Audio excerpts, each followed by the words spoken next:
Good afternoon, everyone, and welcome to our last meeting We, of the tobacco.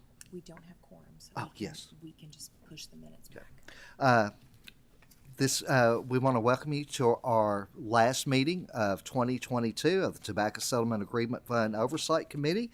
And as we begin, I would like to take a moment to recognize Senator Dennis Parrott. This will be his last meeting serving here as a member of our Senate, and I want you to know I have greatly appreciated working with you during my time here. And we're going to ask Senator Parrott to lead us in the prayer and the pledge, and then I'd like to ask him if he'd mind making a comment, either before we do that or afterwards. Go first? Yes. Which one? Let's go with prayer first, or whichever you feel comfortable with. Prayer first.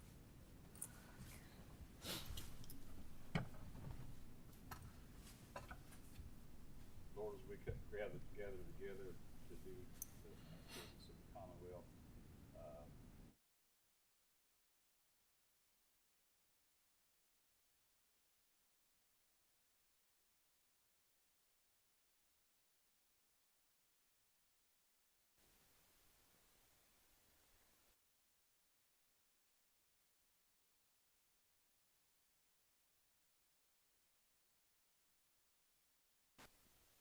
challenges, but a lot of good things do get done here. Pray.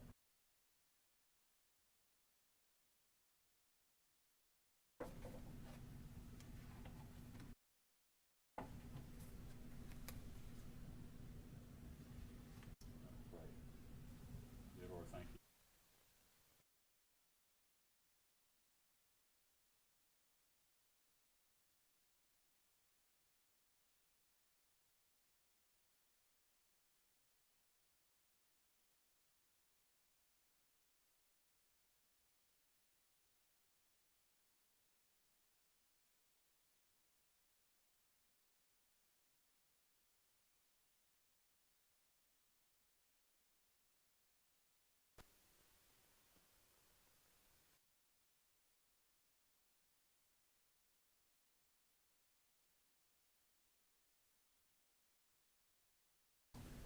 Do the pledge.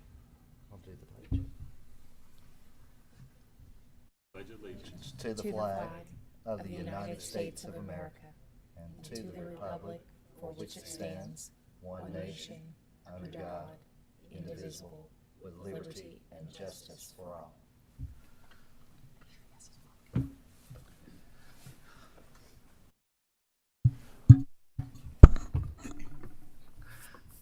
Senator, would you like to share a little about your experience here serving? Because you are greatly appreciated. Have him turn on his mic. And please turn your mic on. Okay.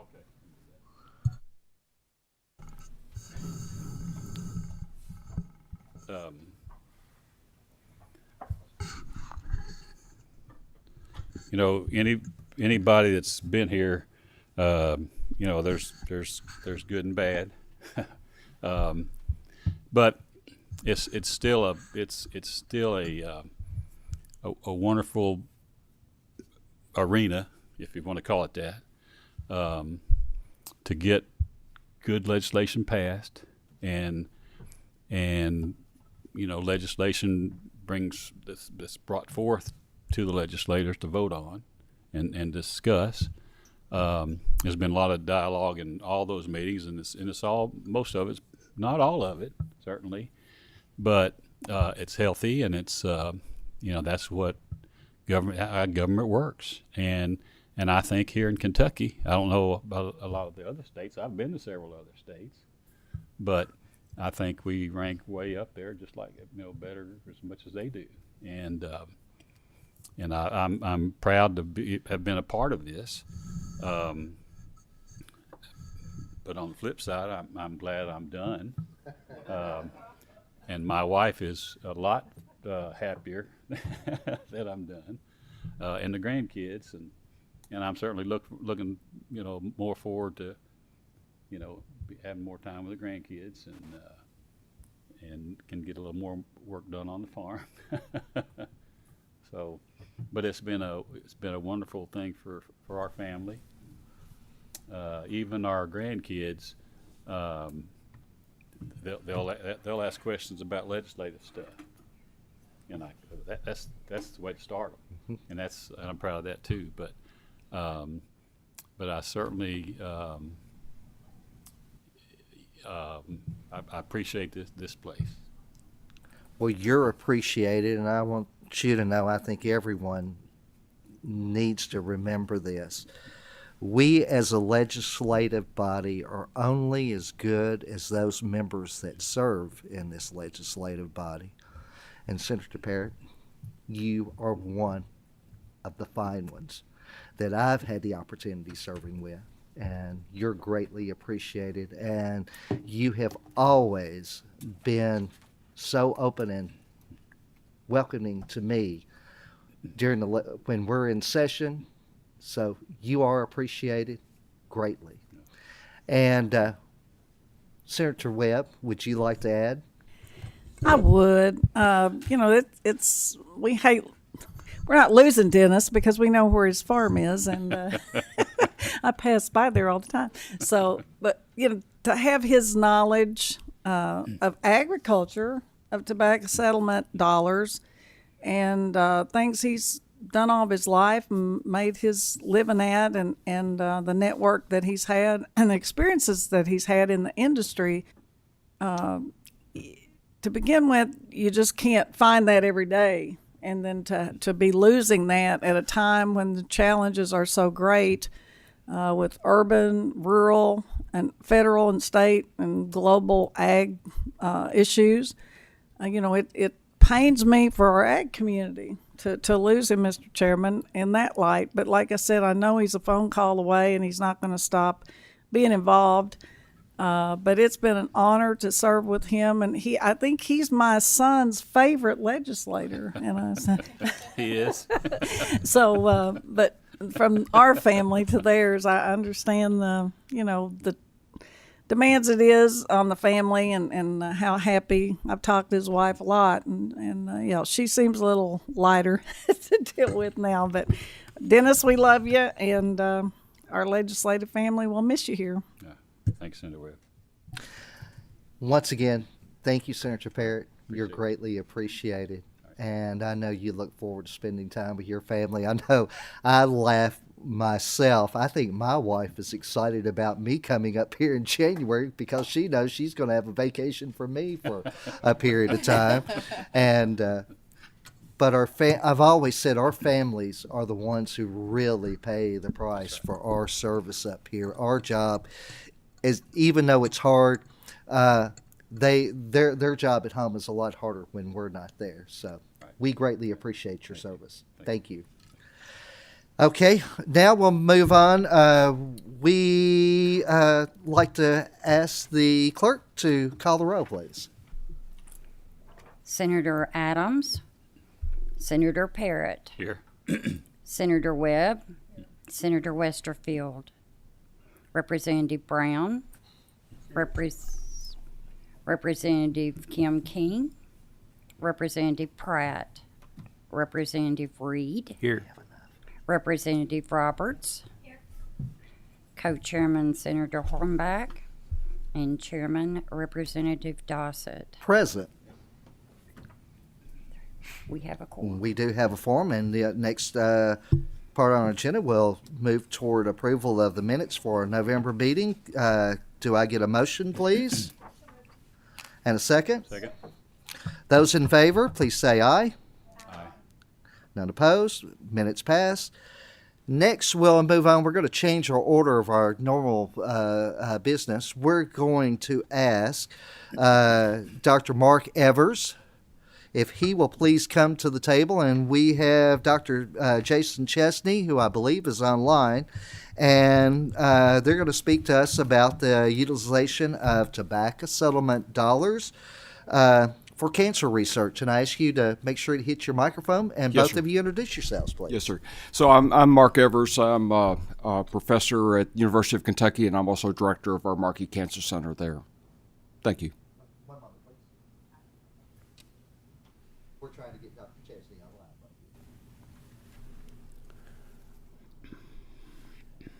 You can begin if you don't mind. Yes, sir. Yes, sir. Well, I really want to thank everybody for having me here. It's always a great honor to come and talk about the Markey Cancer Center, and I really appreciate all the support that this committee and the legislature has given to us. I will try to be fairly brief.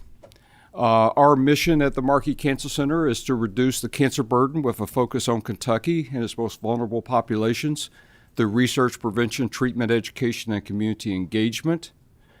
I don't need to tell this audience about Kentucky challenges, but we do face a number of challenges here in Kentucky. One is poverty. About 17% of our population in Kentucky live in poverty. We have 45 counties of the 120 that are considered as persistent poverty, and those are predominantly in eastern Kentucky. Other significant challenges that we face include smoking, obesity, low education attainment, as well as cancer burden. So we've made a lot of strides, I think, over the last decade, but unfortunately our cancer burden is still severe. We're number one as a state in all cancer incidents. We're also number one in all cancer mortality, and as bad as that is in the state itself, it's even worse in our eastern part of our state, in eastern Appalachian Kentucky, where we have cancer rates that are some of the highest in the U.S. At the Markey Cancer Center, we have focused on several cancers that are very prevalent in our state and are also in the top 5, that we rank in the top 5 in either incidence or mortality. This includes lung, colorectal, head and neck, cervical, as well as melanoma. We also have a number of risk factors that we consider as our research priorities. Tobacco, obesity, as well as various viruses. HPV is human papillomavirus, can cause cervical cancer, and hepatitis C can cause liver cancer, as well as a number of environmental exposures. So I just want to briefly talk about some of the impact that the state funding has had on us, and a portion of the tobacco settlement funds went toward NCI designation to help us achieve that status, which we achieved in 2013. And I have to say, it's been an amazing journey since NCI designation with the number of patients that we've seen at the Markey Cancer Center and the people that we've been able to touch and treat. We've also been really proud of the fact that over the last 6 years, we've been ranked in the top 50 of best cancer hospitals in the country by U.S. News and World Reports. So just a little bit, because it's very exciting times now at the Markey Cancer Center. As I said, we initially achieved our NCI designation in 2013. Every 5 years, we have to renew our application. So we did this in 2018. And with this renewal that we just submitted in October, we are applying for comprehensive status, which is the highest echelon for NCI designated cancer centers. So we have our site visit that will be in February with a number of NCI experts and specialists who will be visiting us at that time. What has NCI designation meant to us? Well, first of all, it's really been, I think, impactful in terms of the number of patients that we've been able to see. We have a number of affiliate sites throughout Kentucky. We now have 19 affiliate sites that really span from far eastern Kentucky all the way to western Kentucky. And either at the Markey Cancer Center or indirectly through one of these 19 affiliate sites, we care for about 40 to 50% of all new cancer cases in Kentucky. We see patients from all 120 counties, and we also have clinical trial accruals from 98 of the 120 counties. So what does comprehensive cancer center status means? When I talk about this, I say it's taken us to the next level. It means that we'll achieve more funding through the NCI, which really equates to more research, more cancer screening, more prevention, more clinical trials, increased draw of patients, more cutting-edge early phase clinical trials with the latest cancer treatments, more private donations, et cetera. So it really is sort of taking it to that next step, so to speak.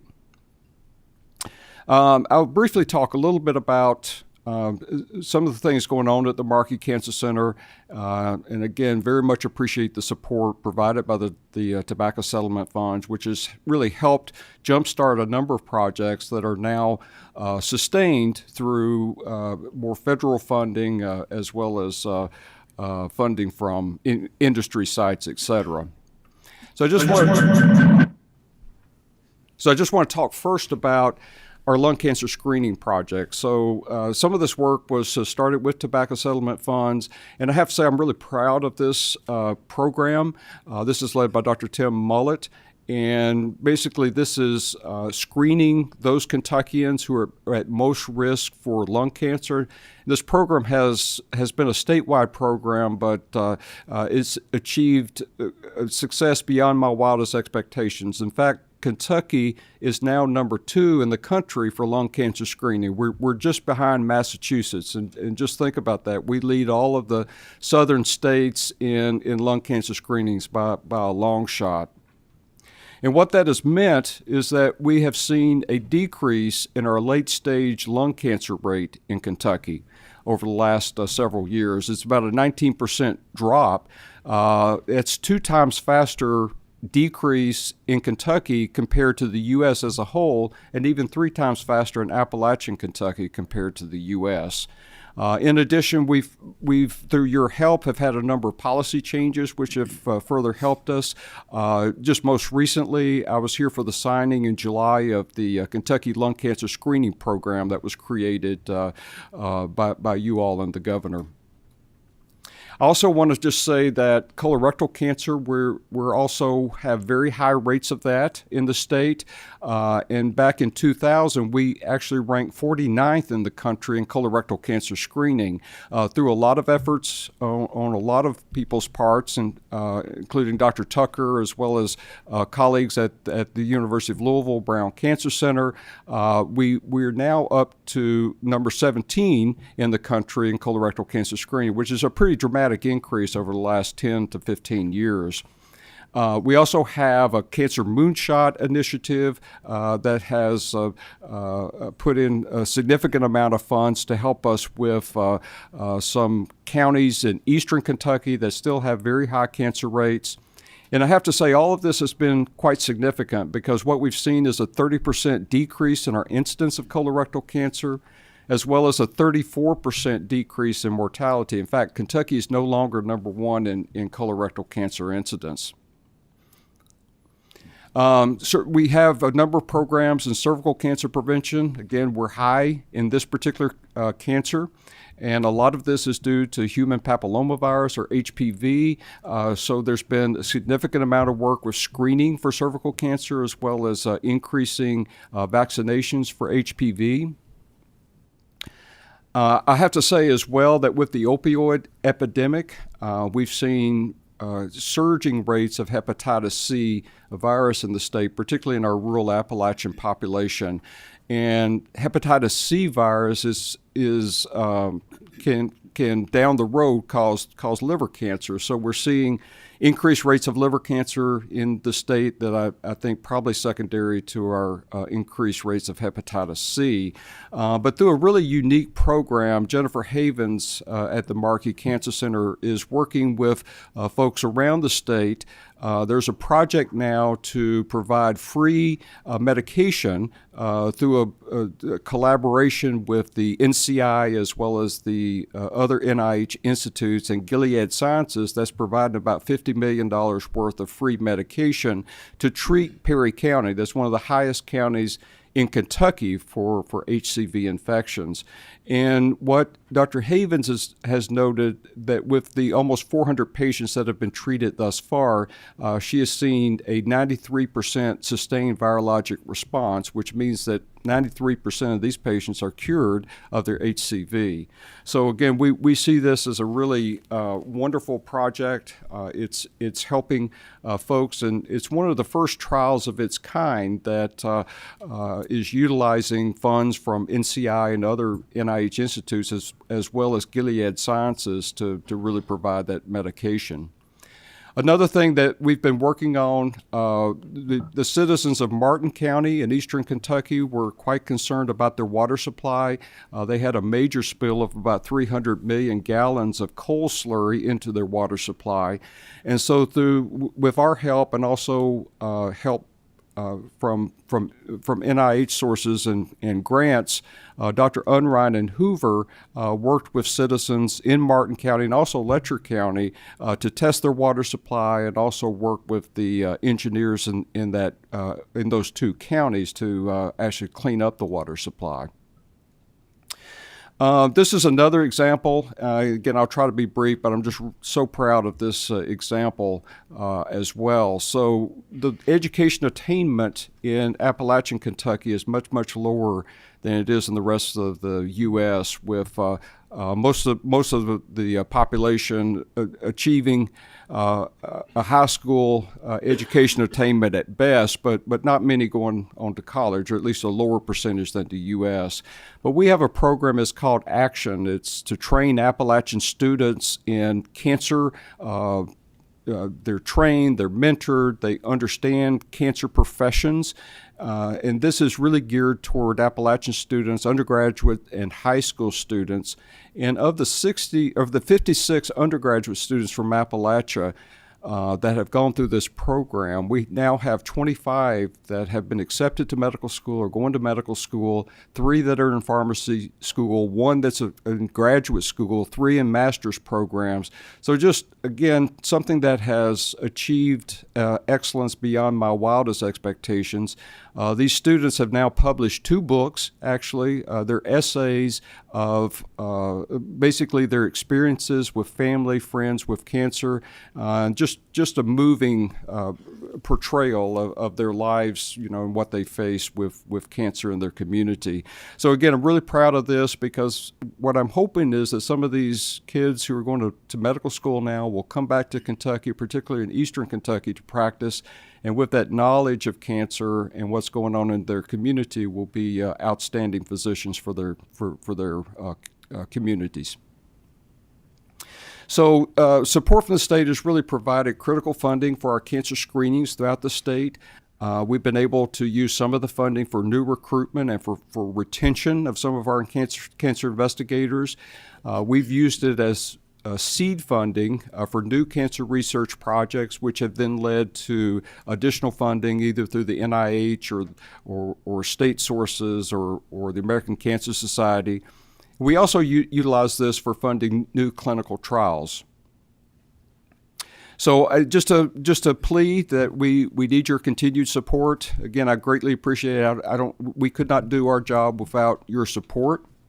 And with that, I thank you very much for your attention, and wish you all happy holidays. Thank you, Dr. Chesney, and we will now hand this over to, Dr. Evers. I apologize right there. I was flattered. No, you We'll now weren't. hand this over to Dr. Chesney, if he's available there. So, can you hear me? We've got you. Fantastic. And I apologize that I'm not there. It's only a 50-minute drive, and I was only given a Zoom invite, so that's why I'm not. And I've enjoyed sitting next to Dr. Evers and hearing his talk over the years. And I have to say, something that I'm proud about is the fact that he and I have worked together to have a joint meeting every 2 months between the University of Kentucky Markey Cancer Center and the Brown Cancer Center at the University of Louisville, where we go through the clinical trials that we have at each of the institutions and educate the medical oncologists and the surgical oncologists and radiation oncologists about the availability of clinical trials. And none of that would happen without the support that we get from the Tobacco Master Settlement Funds. I am going to attempt to share my screen, and I'll ask if someone can let me know if I have shared my screen. Yes, we have it. Fantastic. So, the $3.5 million a year that we get at the Brown Cancer Center and at Marquis really does translate into lives saved in Kentucky, and not just in Kentucky, but the surrounding states as well. Dr. Chesney, would you mind maximizing the size of your screen to see if we can get that a little larger, please? I sure wouldn't if I can figure it out. Hold on. Let's see. says, did that help? That's better. How about now? No. That's worse? Yes. Let's go back. One more. Back one more. Let's go. We've got our printout right here. I'm sorry. That's no problem. Go right Yeah. ahead. Okay.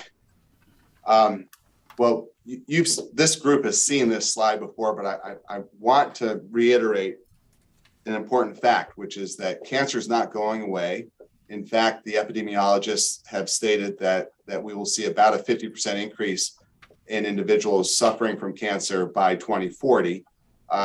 We believe it's going to be much higher than that, mostly because of the new treatments we have that are translating into long lifespans for patients, particularly the immunotherapies.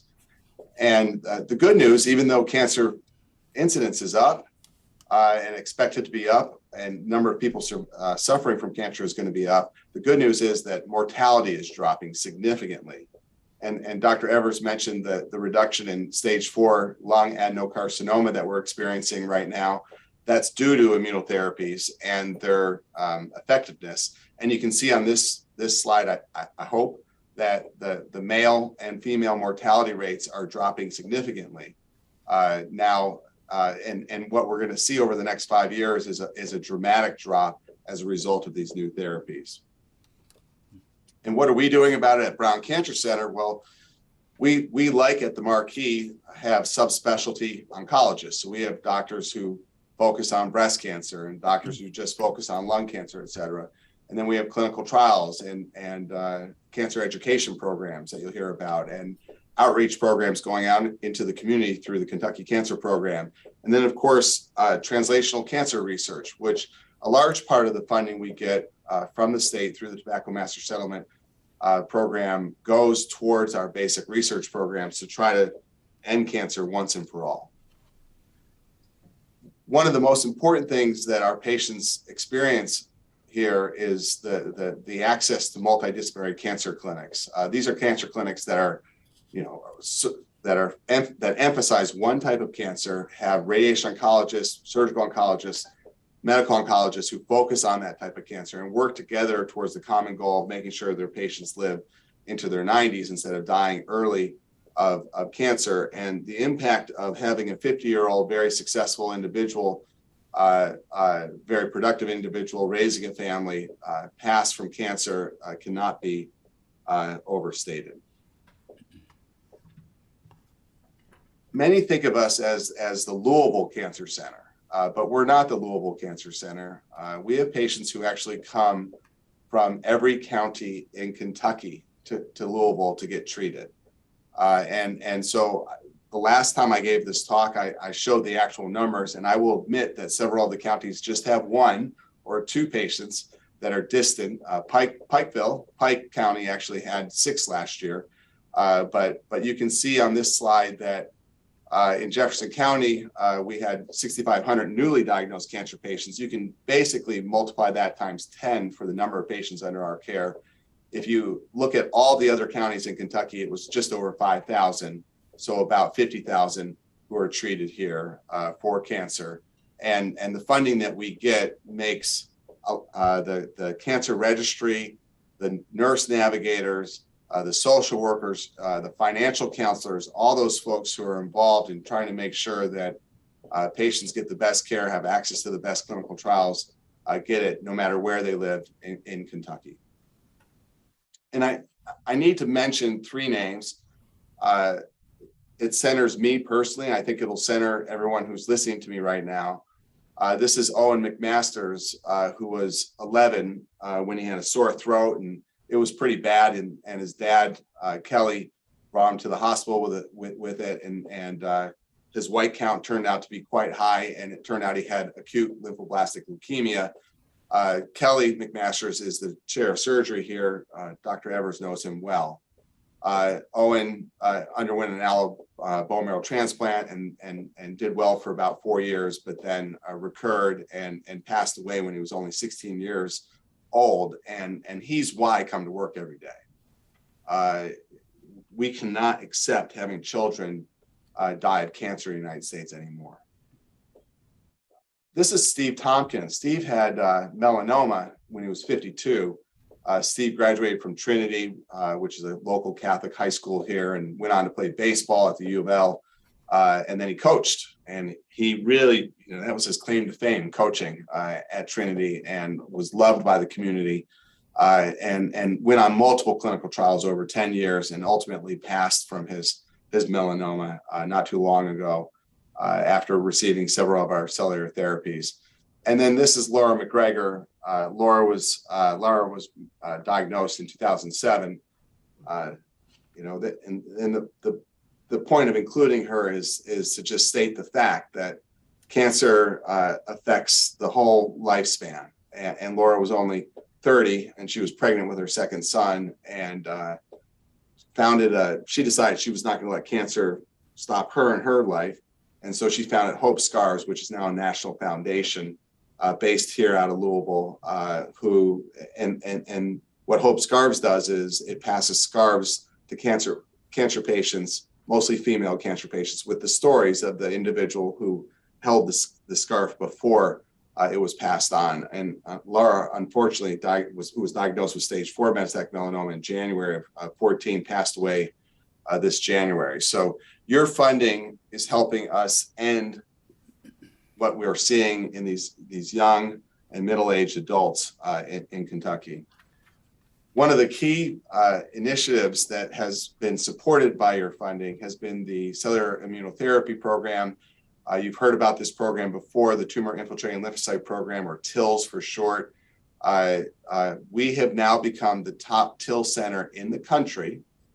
MD Anderson Cancer Center in Houston, Texas is sending us patients. The National Cancer Institute in Bethesda is sending us patients. The University of Michigan is sending us patients, and so on and so on. And it's because of the funding that we're getting that's supporting the great research that's happening at the University of Louisville. The therapy is pretty complicated. It involves a surgeon like Dr. Evers taking out a tumor, and then cellular immunologists in the lab isolating the immune cells from the tumor and expanding them literally a billionfold. And then we reinfuse those cells into the patient after we deplete their own immune system, and then follow it with a growth factor. So it involves 3 to 4 weeks in a bone marrow transplant unit. We're now testing it in melanoma, lung, head and neck, cervical cancer. We're hoping for FDA approval soon for the melanoma patients. And this is just a dramatic example, in my opinion. We just published this, I think, a week or two ago. Each one of these little bars or columns on this waterfall plot are an individual patient's tumor mass. And anything that goes up is the tumor grew in that individual. Anything that goes down, the tumor shrunk. And you can see that the vast majority of patients had their tumors shrink. And what's dramatic about this is that all FDA approved options had been exhausted in these patients. So this was a treatment that turned out to be very effective and very durable. And we thus have patients coming from across Kentucky and the country to receive it. And the durability is shown here in what's called a swimmer's plot, with the ongoing patients having response with the little triangles at the end of the column. And I have an example of a patient. I wish it was from Kentucky, but she agreed to have her name splattered all over the internet, so we included her. Her name's Val Snap. Val was in her early 70s. I think she was 73 specifically. And she was told by MD Anderson that she was too old to receive this therapy. And she called up here, and I talked with her, and she passed all of the screening tests, including the cardiac and pulmonary tests that we do. And after receiving the treatment, she had a complete response, and she's out, I think, 2 to 3 years now, living a normal lifespan, which is what we're all about. And a famous quote that Val gave to one of our university magazines was, "I look out over the farm, and it's so beautiful. I think how blessed I am to be able to be here to see this, and how many people have been told they wouldn't be here for long and have not had the chance I have had." And Val is alive and well. I love this picture because every time I do a telehealth with her, because she lives in Nashville now, that dog gets in front of her face and I can't see her, but she's alive and well, like so many other of our patients. And none of this would happen. These are clinical trials. if it weren't for the funding that we get from the Tobacco Master Settlement Agreement. This is another patient who agreed to have her name released, Jan Phillips, and she had cervical cancer, which is terminal. There's no FDA approved options once it's stage 4. She received the cell therapy here in Louisville from Knoxville, Tennessee. And then this lady is from the south end of Louisville, Adrian Baker, and she had lung cancer. It progressed after she received all the FDA approved options, and she's now, I think, about 1.5 years out with no evidence of disease. So the funding that we get from the Tobacco Master Settlement Agreement is literally saving lives. We would not be able to be doing these cell therapy programs here if it weren't for that funding. And this is just a slide. It's a little bit outdated, but it shows where all the patients are coming from. Just demonstrating that they're coming from basically the eastern half of the state of the country. Obviously, in Kentucky, we're seeing the majority of the patients. I didn't include that on this slide. But this funding isn't just for cancer research, it's for cancer screenings. And Dr. Evers went through in some detail the success that Kentucky has experienced as a result of the initiative with colonoscopies. We believe that another key area of concern is lung cancer. We're the #1 state because of tobacco smoking. We have an abysmal rate of lung cancer screening like the rest of the country. It's less than 10% of eligible smokers. And that compares to mammography and colonoscopy, which is 60 to 70% of those eligible. So we've worked pretty hard to improve lung cancer screening, just like UK and Marquis has. We did see a significant drop, unfortunately, during the pandemic, as this slide shows in 20 and 21. But I'm pretty proud that this was year to date. So this isn't the actual number, 1646, but year to date, about a week ago, we had beat our 2019 numbers. And this screening involves a 5-second low dose chest CT, no IV contrast. The patient gets in. The hardest part about getting this screening is making it to the imaging center to get it done. But I can't tell you how many patients we've detected with early stage lung cancer that can be cured with a surgeon's scalpel alone, which will translate into further reductions in the lung cancer death rate in Kentucky that Dr. Evers already brought up. We also do basic research here that I haven't brought up yet, and I'm very proud of this scientist. His name's Jun Yan. He was trained here. He did his postdoc here. He went to Yale University for his first faculty job, and then came back here for his next one. And now he's the director of our cancer immunology program, and he's the chief of the division of immunotherapy in the Department of Surgery. He has 4 $2 million+ R01s. He routinely publishes cutting edge research in the top journals, including this one. This is Nature Immunology, one of the top journals currently related to cancer immunology. And the pictures you see are pictures of mouse lungs. At the top under PBS, it says, that's the placebo, and you can see all the black. That's melanoma that has spread from a primary melanoma. And then he has a new treatment that based on an old idea called beta-glucan that has essentially prevented most of that spread, that he's moving into a clinical trial with our clinical trialists. And he wanted me to show you all this new technology that can really focus in on individual immune cells, which really does translate into us being able to figure out exactly how the immune system sees cancer cells and try to egg the immune system on so that it can actually take care of cancer in all patients. Dr. Evers brought up education and how important that was to him. Likewise, it is for me. We are all getting older. And if Kentucky doesn't train the next generation of cancer doctors and researchers, then there's going to be a problem pretty soon. And so we use a portion of the funding related to cancer research to support the training of graduate students and postdoctoral fellows who focus on cancer research, as well as medical oncologists, surgical oncologists, and radiation oncologists, as does Marquis. And I put together this pie chart for you to see my research budget for the Brown Cancer Center. And the big piece is extramurally funded, peer-reviewed grants. So it's sponsored research, essentially, that most of which comes from the NIH, but a lot comes from the Leukemia and Lymphoma Society, the American Cancer Society, other foundations. And you can see that that's the majority of our funding, but we would not be able to bring $66 million in research funding into the state of Kentucky if it weren't for the key other sources of revenue that are listed here. And the 2 million is donations. They're low right now. I won't sugarcoat that. We're on the low end of donations for philanthropy right now. U of L Health and the School of Medicine supports us with $5 million in healthcare revenue. Big Pharma supports us with just over $1 million. But the Tobacco Master Settlement Agreement with the $3.4 million, that money translates into infrastructure that enables us to do the research that will ultimately lead to cures in cancer and leads to extramural funding from federal grants as well as foundations.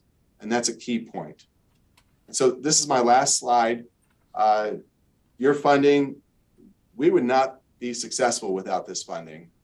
We would be more successful if we got more funding, to tell the truth. But this funding translates into us being able to reduce the cancer death rate through our multidisciplinary cancer subspecialty programs, through innovative laboratory research and our clinical trials, through cancer screening, and then, of course, educating the next generation of cancer doctors and researchers in Kentucky. So I thank you for your attention. I'll take any questions. Do we have any questions from the members?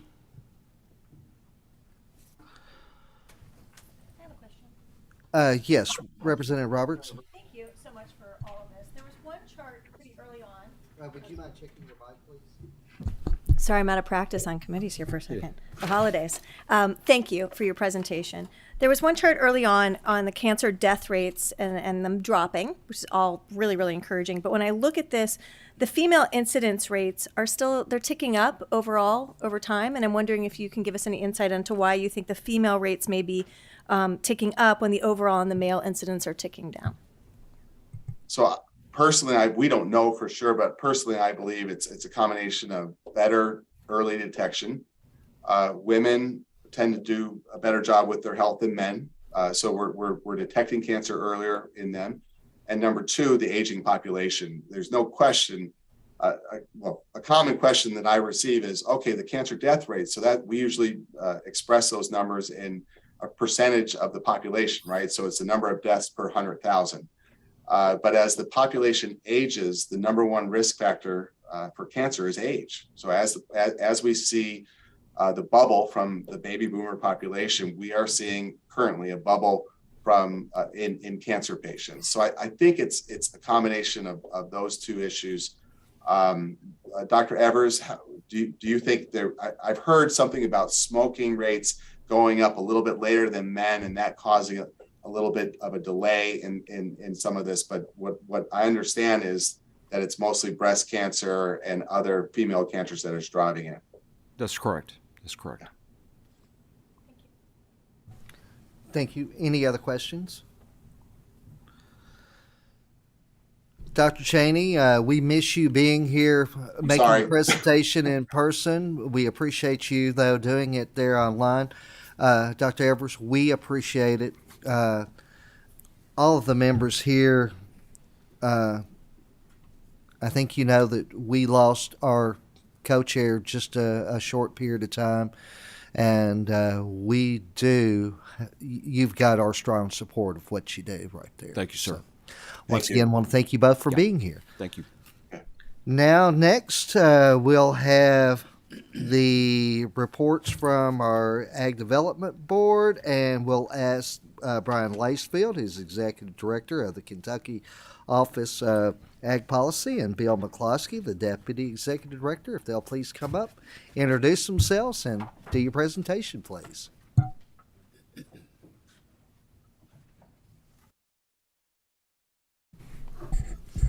Well, good afternoon, Chairman, committee members. Good to say afternoon. Been in the habit of visiting with you all in the morning, but it's great to be back for our final meeting of the calendar year.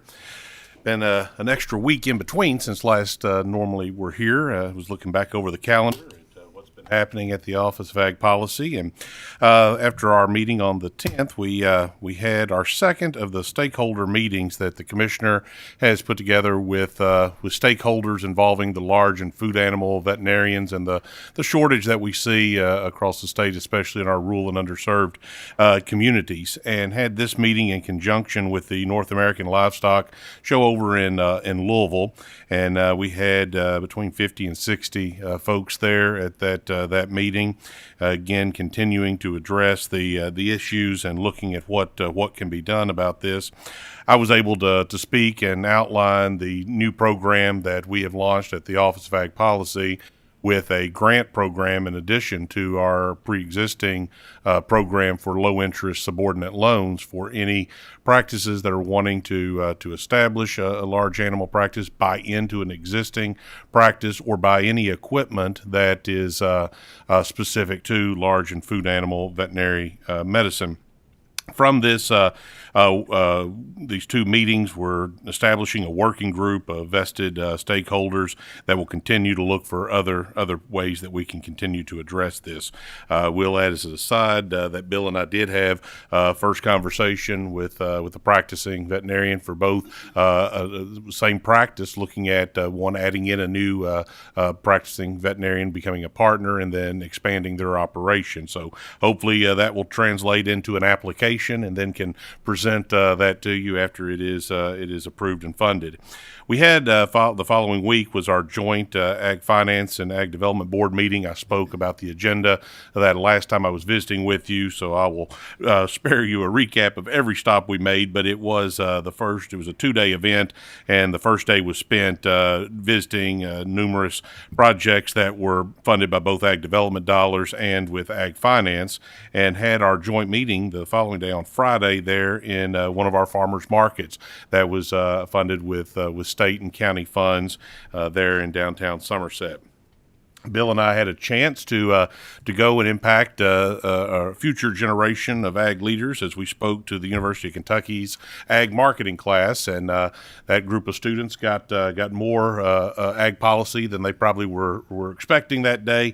But we had a great chance doing that, and that class was for Dr. Will Snell, who we all often get to come and speak to our committee meetings, and it was a great experience, and every time I do that, I get excited about the future. We had several that actually had participated, or their families had, into some of our county level programs with the CAPE and the YAPE program. The Farm Bureau annual meeting was the last few days of November, first few days of December, back in Louisville. We were back, Chairman, back to what it looked like prior to pandemic. There were over 2,000 registered for this event, and was a great chance to see folks from literally across the state all at one place. And one highlight that I've always enjoy at that meeting is the UK Ag Econ Outlook, where the ag economists are giving both a look back at the previous year and a look ahead at what's projections for the upcoming year.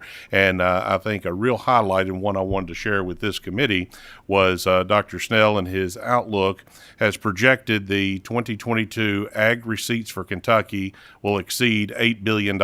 This will be the first time we've crossed that threshold. And Senator Webb, you go back into the days where we were established, we were at ag receipts of $3.5 billion, and we were looking towards, can we get to that $5 billion in ag receipts? At that time, tobacco was accounting for 25% of those ag receipts. Tobacco is now less than 3% of these ag receipts. So for I think that's a great time to pause and recognize the work and the commitment that the General Assembly has done, and specifically this Oversight Committee on guiding this throughout every administration on the use of these funds for Kentucky farmers, and seeing the mission accomplished, that we have diversified Kentucky agriculture and we have grown our ag receipts. And as we close out this calendar year, I'm just kind of reflective and very thankful of everything that has gone on. Senator Parrott, it was great to be able to recognize you for your service today. I think back to the first time you and I met was when you joined several of your colleagues that were all the representatives and senators from agriculture, and you spoke. I think it was about 12 years ago. You were in session, and I was part of the Kentucky Ag Leadership class. A class that is funded by these funds, and was going through that, and we were able to sit and visit and talk about these funds and other things moving through the General Assembly at the time. And I credit my experience in that program. I would not have had the opportunity to serve in the last position with the Farm Service Agency, or for sure this position here, and think about all the other interactions we had through the Ag Business Association of Kentucky and other groups and what you've done. So I thank you for your service to Kentucky, specifically to agriculture and to these funds. So best of wishes in your next endeavor. I'm also very thankful for my colleagues I've got at the Kentucky Office of Ag Policy. We have got a tremendous team, all fully staffed right now, and hoping we can roll through 2023 the same way. But thankful for what they're able to do to help get these funds and delivered. Our partners with UK, Kentucky State Extension, our different administrating entities that we partner with in the county funds. But specifically want to thank the General Assembly for 22 years of directing these funds for the work they've done. Seeing the presentation before was very inspiring to see the work coming on from the medical community, and then to see what is able to be accomplished in our agriculture community as well. It is inspiring, and so I thank you, your colleagues, for the continued support of these funds throughout. Thankful, it's really, as I've been able to be working in this now for 2 years directly, it's very impressive to see that we've been able to continue this work for as long as we've had. Now, talking about things in a calendar year ending, well, we all have our fiscal years. We know how we operate, and delivered to you and all of your colleagues this week should have been a copy of our annual summary that came out, and this is the second one now that we've done in conjunction with the Kentucky Department of Agriculture. Now that we're part of that organization, and give a tremendous shout out to the comms team at the KDA for their work putting this together. But I'm very excited about the what we were able to showcase in all of our different county and statewide projects that we're doing from the grant side, as well as a recap of all of our loans that we've done. And if anybody has theirs with you, or if not, look, when you get back to your office, you've got to go to page 10. I think this has the best Easter egg in it. As chairman, this is in your county here, poultry producer up in northern Christian County, and he is holding a copy in his hand of last year's annual summary, as he is photographed for his picture in this year's annual summary. I know that I was standing there. Bill handed him a picture, or handed him one of his annual summaries, and we were able to get his picture for an energy project. But we have got the staff already listing out projects that they have worked on this past year that we want to see highlighted in the future year. And I would be remiss if I didn't compliment both of our interns that we had this summer, that I brought to a couple of the oversight committees, because they did a lion's share of the writing on this, as well as Jesslyn Watson, our communication director that we have at the Office of Ag Policy. The last thing I want to mention is a recap of our loans that we had. As I continue to share with you, each time I come, we're seeing a increase in activity with Kentucky Ag Finance. As you all are aware, our loans have a fixed interest rate, and we don't have to worry what the 10-year Treasury is doing. Our rates since inception have been loaned out at 2%, and we allow all of our participating lenders to add 75 basis points, or 0.75% on top for servicing fee. So the fixed rate to all of our borrowers that are utilizing this program is 2.75. Largely below the market rate, and significantly so as rates continue to move, and we're seeing a lot of our other long-term rates on the other part of the loans in the 8s to 9%.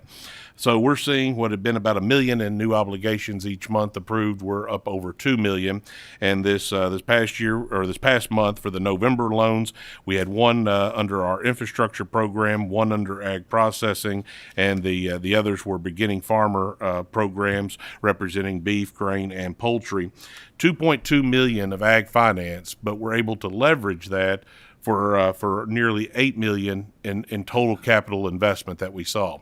And I'll give you a little spoiler for next month. We had another $2 million that was approved, but this time we're a smaller percentage of the overall, was close to $16 million. So the use of these funds are really there to keep the capital moving, to get our partnering lenders, whether they're our community banks or our ag credits, or you see in this case Metco from Jefferson County there, one of our government lending institutions, are able to leverage our funds, taking that subordinate position, the lower interest rate, and then getting their funds out. And I think you'll see continue increase in for sure the next year, and we're forecasting that with our cash needs inside.